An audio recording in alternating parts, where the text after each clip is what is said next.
Shalom anak-anak, ketemu kembali dengan Pak Chandra di minggu ini.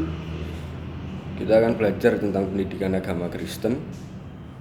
Persiapkan alat tulis, pensil, dan Alkitab tentunya, guna mendukung pembelajaran kita di hari ini dan meminta bantuan orang tua, saudara untuk mendampingi anak-anak di dalam proses pembelajaran di hari ini. Sebelum kita mulai pembelajaran kita di hari ini, kita berdoa terlebih dahulu. Mari kita berdoa anak-anak. Tuhan Yesus Kristus, anak Bapa yang Maha Tinggi, terima kasih Engkau telah mengizinkan dan memperbolehkan kami untuk belajar di hari ini, meskipun belajar metode daring seperti ini. Bapa, hadirlah di tengah-tengah proses pembelajaran kami dari awal pertengahan hingga akhirnya. Dan Bapa, berkenanlah untuk membuka pintu hati dan pikiran kami, supaya kami dapat belajar seturut dengan kehendak-Mu. Bapa, proses pembelajaran kami di hari ini dari awal pertengahan hingga akhirnya, kami serahkan hanya dalam tangan kuasa-Mu. Kuasa dan kehendak-Mu lah yang terjadi Bapa dalam proses pembelajaran kami di hari ini. Hanya dalam nama Bapa, Putra, dan Roh Kudus, kami akan memulai pembelajaran kami di hari ini. Haleluya, amin. Anak, kemarin sudah Pak Chandra jelaskan tentang ibadah, ya. Dan sekarang Pak Chandra akan menjelaskan tentang bentuk-bentuk ibadah. Meskipun kemarin sudah Pak Chandra singgung, sekarang Pak Chandra mau menjelaskan bentuk-bentuk ibadah, ya. Setiap orang percaya dan setiap orang beragama yang ada di Indonesia ini, dengan 5 agama yang ada, Islam, Kristen, Katolik, Hindu, dan Buddha, maupun kepercayaan lainnya, itu memiliki aturan dalam beribadah, ya. Peraturan itu dibuat supaya dalam beribadah ada kehikmatan dan ada kekudusan, ya. Ada yang namanya kekusyuan. Nah, kekusyuan di dalam beribadah itu, bentuk-bentuk ibadah bervariasi dengan tujuan supaya umatnya atau jemaatnya lebih menghayati kehidupan imannya kepada Allah, ya, lebih menghayati kehidupannya kepada Allah. Nah, anak-anak,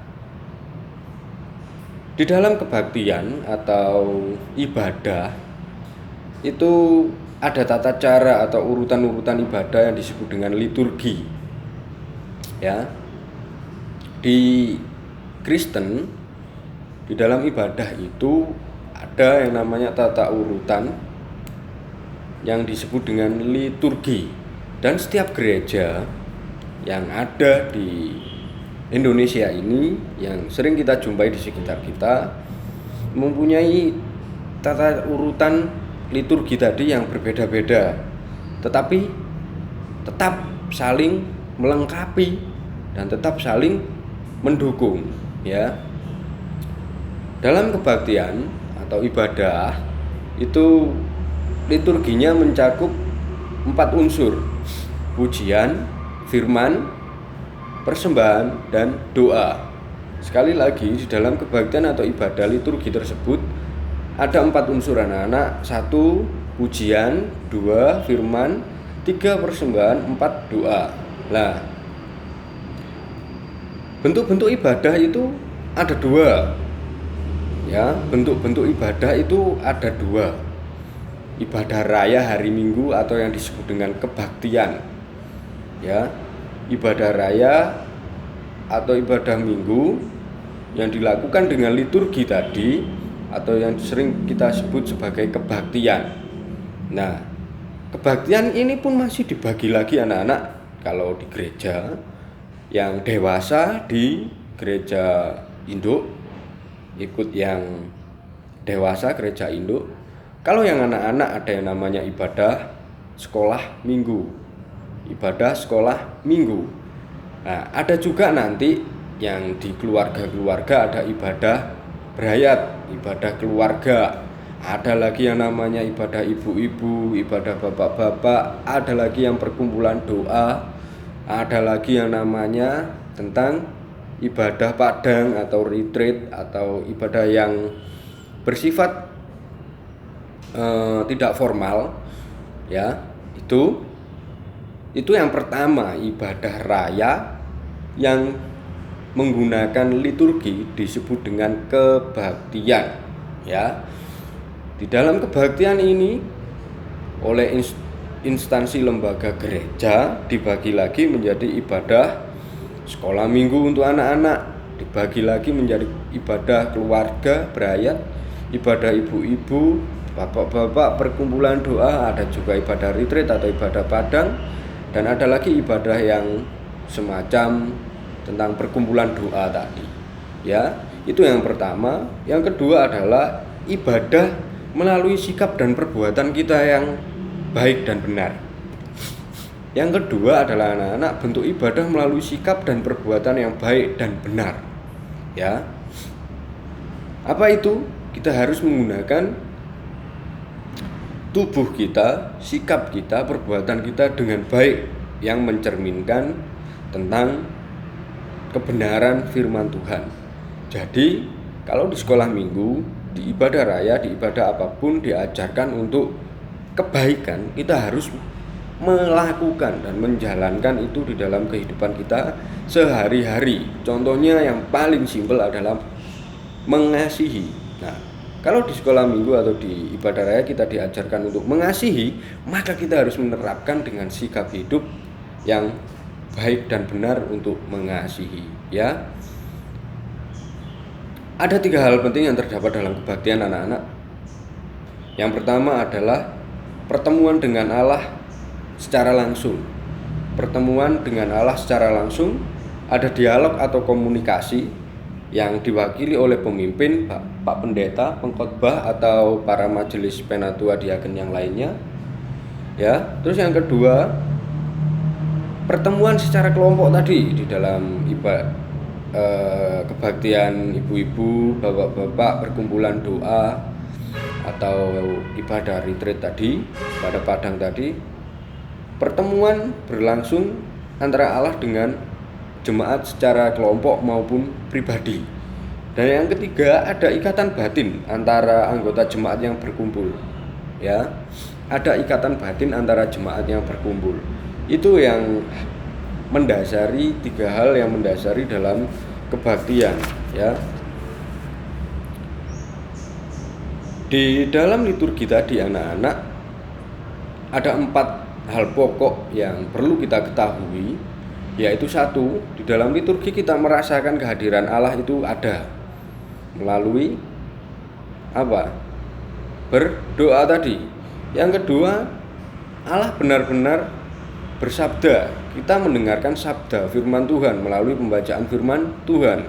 Yang ketiga, kita menjawab Allah dengan ungkapan syukur, ya, terima kasih Tuhan, dengan persembahan. Yang keempat, kita bersedia diutus untuk mengasihi dan melayani melalui doa berkat, ya. Kita diutus untuk mengasihi dan melayani di dalam kehidupan kita menggunakan sikap dan kepribadian kita, hidup kita dengan yang baik tadi untuk mengasihi dan melayani.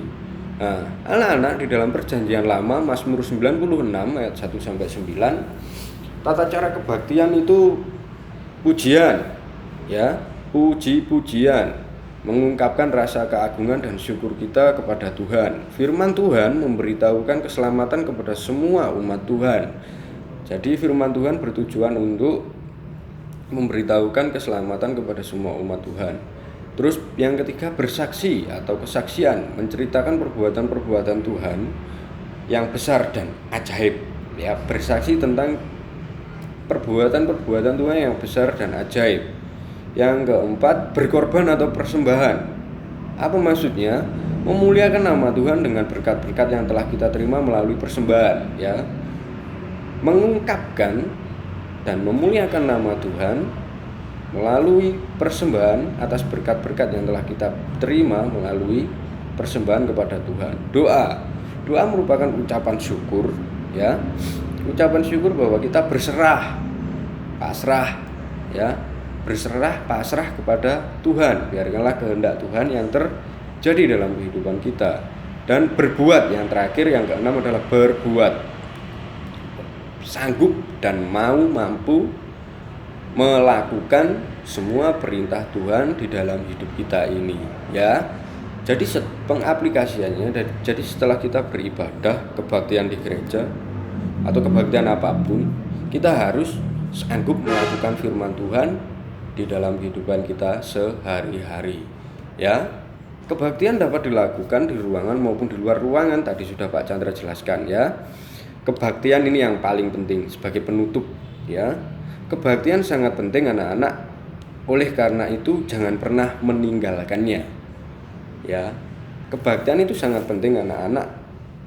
Jangan pernah meninggalkan kebaktian atau beribadah, karena ibadah atau kebaktian merupakan nafas hidup dari kehidupan manusia dan orang percaya.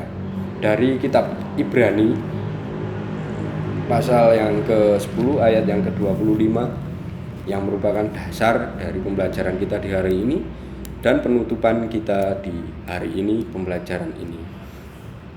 Dari Ibrani pasal 10 ayatnya yang ke-25. Beginilah firman Tuhan.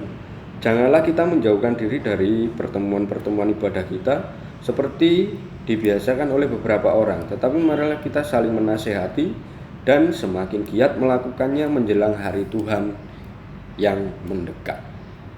Ya. Janganlah kiranya kita menjauhkan diri dari pertemuan-pertemuan ibadah kita seperti dibiasakan oleh beberapa orang, tetapi marilah kita saling menasihati dan semakin giat melakukannya menjelang hari Tuhan yang mendekat. Ya, sudah jelas dikatakan toh bahwa kita tidak boleh melupakan ibadah, karena itu merupakan firman Tuhan dari Ibrani pasal 10 ayat 25 tadi. Oke, pesan Pak Chandra, rajin ke gereja, beribadah, rajin sekolah minggu, dan rajin mengikuti ibadah-ibadah atau pertemuan yang lainnya. Itu yang bisa Pak Chandra jelaskan di hari ini. Kita tutup pembelajaran kita di hari ini. Kita kemasi buku, alat tulis kita, Alkitab kita, dan yang lain sebagainya. Kita berdoa. Terima kasih Tuhan, Kau telah mengizinkan kami untuk belajar di hari ini, dan Kau menyertai, melindungi, dan memberkati dari awal pertengahan hingga akhirnya kami belajar, dan kami sudah selesai. Kami menutup pembelajaran kami di hari ini. Hanya dalam nama Bapa, Putra, dan Roh Kudus kami berdoa dan mengucap syukur atas pembelajaran di hari ini. Haleluya, amin. Oke, terima kasih anak-anak. Shalom, selamat bertemu lagi di minggu yang selanjutnya dengan Pak Chandra. Tuhan Yesus Kristus memberkati.